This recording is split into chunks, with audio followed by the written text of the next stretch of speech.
Hi all, welcome to the tutorial for finding the perfect M.2 SSD for your device. So let's jump into this video.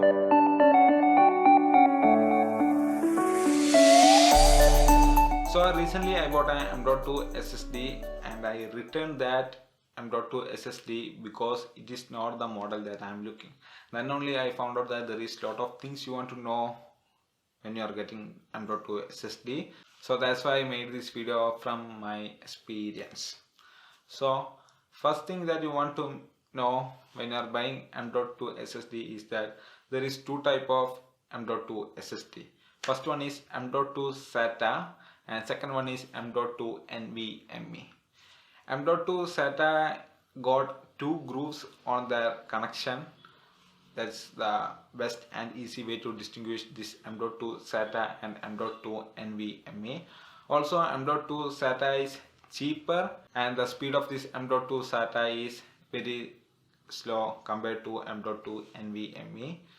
So these are the main difference between M.2 SATA and M.2 NVMe. The thing that you want to notice that for M.2 NVMe slot you can insert this M.2 SATA.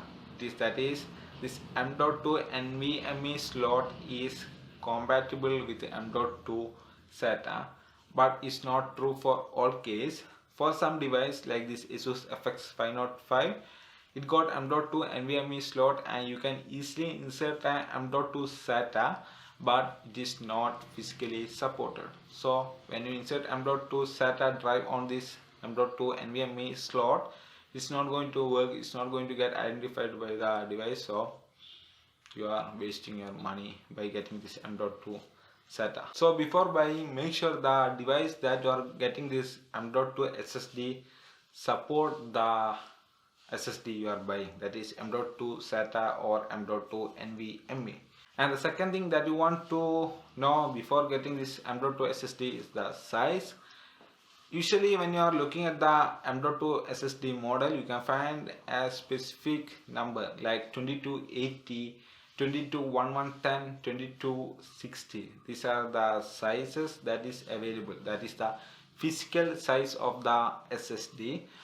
Mostly all the device or 90% of the device use 2280 size. That is the physical size of the SSD.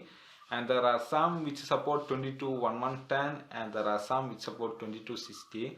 This 22 is the width of the SSD and 80 is the length of the SSD. So you want to know the size supported by your device before buying this M.2 SSD. And the third thing is that as the price of the SSD is higher, it does not always means that SSD is more speedier than their competitors. It's true.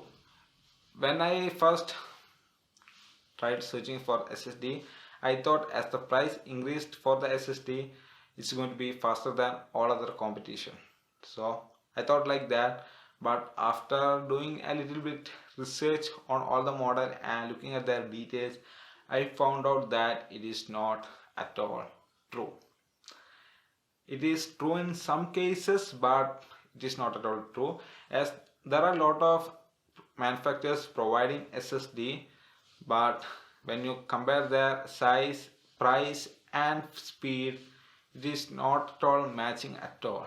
So before getting an SSD, do all the research on the SSD that is available for your particular price range, market and storage, because there are some manufacturers which is selling pricier SSD which is not faster, and there are some which sells cheaper SSD which is faster but don't have that much storage. And the last thing is that the 240 gigs SSD that I bought got only 220 gigs usage space. That is usable space of the SSD that I bought is 220 gigs, and the 20 gigs is used for caching. So if you are getting SSD, make sure that some part of the SSD is going to be allocated for caching. So that's it. That's all about the things that you want to keep in mind when you are getting SSD. So that's all about this video, guys. I hope you find this video is just from my personal experience, and I thought I would share this because sometimes when you are buying something, you want to know all that thing. So that's it. That's all about this video, guys. Like it, share it, and don't forget to subscribe.